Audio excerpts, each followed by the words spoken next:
Hey everyone, hope everyone's having a very nice Thursday today. Just waiting for this to show up so I can go live on Instagram. If you're watching on some other platform, apologies for that. Um, okay, I think we are good. I think we're live on Instagram. Let's go. So today, listen, I've just come back from a fairly long trip, traveling to a couple places around the United States, and it was great to meet up with some of my followers, some of my fans, people I didn't know, people I know in real life, who I didn't know were stalking me on Instagram and other places. It's great to see that the content I'm putting out there is being enjoyed. So, thanks for that. I love the feedback. First, and thanks to everyone who's getting something out of this and letting me know.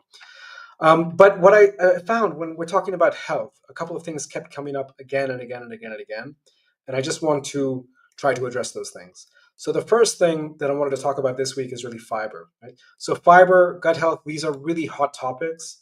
And I think I think we just have to. I think a lot of people are talking out of their ass, for lack of a better term, and I think it's really important to focus on sort of first principles here. And I think the questions that are coming up, so some people are asking, look, is a high fiber diet necessary for gut health? That's one question that needs to be addressed. And the second question that needs to be addressed is a high fiber diet advisable for improving gut health, right?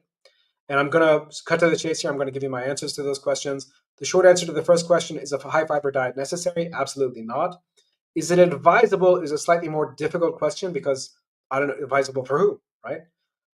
If you are someone who's eating a standard diet, maybe it's advisable. So it really depends on your diet. I'm going to get more into that as we go through this.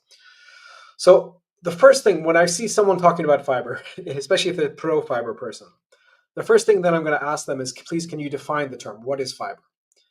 And if you go and look it up, if you go Google it, look in a dictionary, whatever you want to do, you're going to find out that fiber is defined as something called an indigestible polysaccharide, right? Now, what does that mean? Indigestible, pretty clear. We can't digest it. Polysaccharide, let's break it down. Poly means many, saccharide means sugar. It's many sugars that the body can't digest. In other words, many sugars means a carbohydrate. So it is a carbohydrate that the body cannot digest, right? So, just with that definition, just definitionally speaking, how is something that an animal, remember, I'm always going to refer to humans as an animal. We are the human animal, right? So, how is giving an animal something that it cannot digest? How is that necessary? Maybe it's beneficial in certain circumstances. Maybe it has some medicinal value. I've seen lions, in the bush chewing on grass for reasons that no one really understands. Maybe they're doing something that's important. I don't know. But is it necessary? Because I'm hearing a lot of stuff on the internet. I'm hearing a lot of people talking about the necessity of fiber, right? And I think that that's complete nonsense, right? Now, when we look from an ancestral context, from the point of view of human evolution, we find that humans and pre-human hominins, so I'm talking about things like Homo erectus, the most data probably exists for Homo erectus and Homo neanderthalis. Neanderthals and Homo erectus are probably, as I say, the two subspecies for which we have the most data. They were eating a hell of a lot of meat, a lot of large animals, elephants, mastodons, etc., etc. Now, does that mean that they were not eating some fibrous vegetables? Maybe. I mean, it certainly doesn't mean that. Just because someone was eating X doesn't mean that they weren't eating Y. But if we want to find evidence for that, largely we look to modern indigenous populations, which is a tenuous place to look at, right? Because just because someone's doing something in 2024 or 2025 now, Happy New Year, sorry about that, it doesn't mean that they were doing it in 10,000 BC, right? But okay, let's look at those indigenous populations. What are they doing? They are largely pulling up roots. So these are things like potatoes, but not potatoes, because this was in Africa. Humans evolved in Africa. So they're pulling up these roots and they're chewing on them. And if you imagine chewing on something like a raw sweet potato, it's very fibrous. It's very hard to get anything. You can suck a little bit of glucose out of it, especially if it's a sugary kind of a tuber, but you don't really eat the fiber. You spit it out, right? And when I've spent time with indigenous populations here in Southern Africa, that's what I see. They do get those roots in certain seasons. They do chew on them. They do spit them out, right? So again, what does that mean? Well, they might have consumed some small amounts of these things, but does that make it essential? Was it a good idea? Was it something that they were doing because they were hungry, or was it something that they were doing even in times when they had food? These are questions we don't have clear answers to. Okay, but regardless of this, I mean, it seems very clear that if it was part of the diet, it was a very, very small part of the diet, right? So, from my perspective, as someone who's a first principle, do no harm kind of person, if you're advocating eating foods that were not traditionally part of a human diet, the onus is on you. The burden of proof is on you. You have to do long-term controlled experiments to prove that that's a healthy food, and we don't have that. Certainly not for fiber, right? Now, what the proponents of fiber will say at this point, if they're listening to me, and I hope they are listening to me, one never knows who's listening, as I found out on this trip, what those proponents will say is that, look, fiber is not necessarily for humans, we agree with you, but it's necessarily for the gut microbiota, right? For the microbiome, right? And what I would say to this, I've read dozens, maybe hundreds of papers on the microbiome. And what I would say is anyone who comes to you and says they know what's good for your microbiome, they are talking out of their ass. The best experts in the field are not sure that they know what's good for the microbiome. And they're basing their data on very weak epidemiological studies. What do I mean by that? There's a 2018 paper, the one that's arguing about people eating 30 plant foods a week. You may have come across some of this terminology. And what does that basically says? It says that people who have access, people who were eating a lot of plants tended to have a more diverse microbiome than those who weren't, right? Now, that's, when I think about the situations that I know of here in Johannesburg, in Washington, D.C., in the US and other places, if you are someone who has access to 30 different kinds of plants and are eating them every week, you are in a certain income bracket. You are in a certain zip code. You are in a certain address, right? You have access to certain kinds of supermarkets that are selling imported foods, right? So just telling me that you're eating those foods is an indication of social status, wealth, all kinds of things that, yes, those things are very closely related to health and other outcomes, right? So I don't buy that even for a second. That data looks very, very, very weak. You need something far more rigorous in order to make the case, right? So that's point number two. Point number one. Point number two is, look, when we take people off the fiber, when someone goes on a very strict carnivore diet, there was recently a guy, Ben Azadi, I think his name is, Keto Camp. I might have his name wrong. Apologies for that. But he's the Keto Camp YouTuber. And he did a 90 days of carnivore. He measured his gut microbiome before and after, and the diversity increased. And that's pretty much everything. All you're looking at is the diversity. Whenever someone says your microbiome is good or bad, they're talking about diversity. So his microbiome got better taking all the plants out of his diet for 90 days. Okay.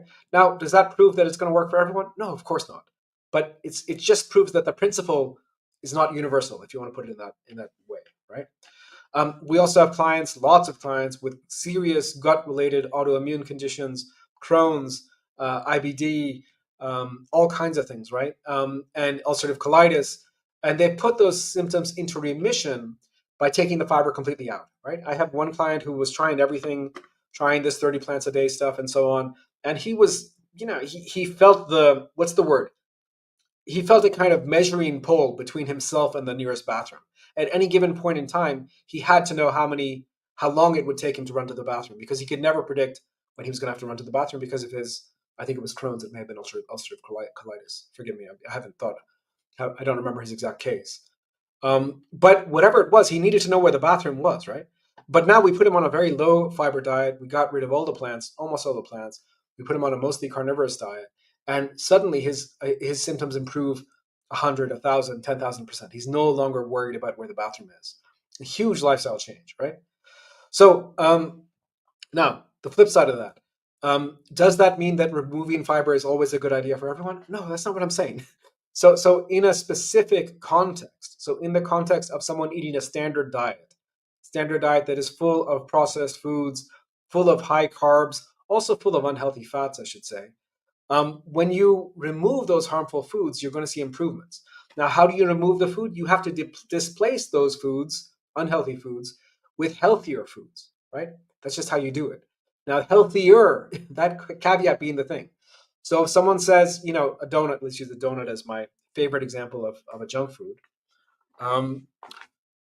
If you're displacing the donut with, I don't know, some high fiber sweet treat, is that a good thing? Yeah, that's probably a good thing, because you can't get worse than a donut, right?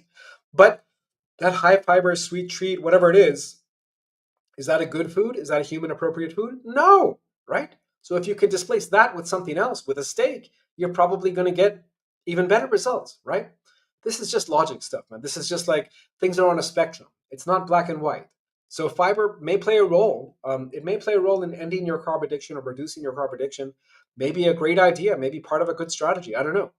But from what I've seen is um, whatever benefits we get when we increase fiber are not to do with increasing fiber. They're to do with the fact that the person in question is eating less junk food. Basically, that's what it happens, right? Ultimately, optimizing gut health means it means giving a break. So next week we're going to talk more about fasting. So make sure to subscribe to the channel if you want to talk more about fasting as a way to give the gut a break. But it also means eliminating the harmful foods, right? Eliminating the toxins, whatever those toxins are, right?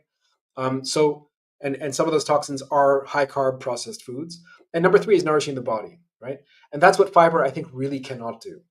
So when I'm talking about foods that nourish the body, here we're talking about Natasha Campbell McBride and maybe the GAPS protocol and things like high fat, butter, ghee, broths. She does use some beans and stuff. Like I'm not a huge subscriber of her point of view. But when she talks about nourishing foods, it's largely the broths, the bone broths, the fats, and so on. And that's what I also see in my practice. Those are the things that can really nourish the gut. Okay, so that's about 10, 11 minutes on a bit of a rant on fiber. I hope it's been helpful. What's your experience? Has fiber helped you, hurt you? Leave your thoughts and comments below. I'd love to hear with you. I'd love to hear what you have to say about all this. I was just shocked at how many people were just really taken in by this whole fiber stuff.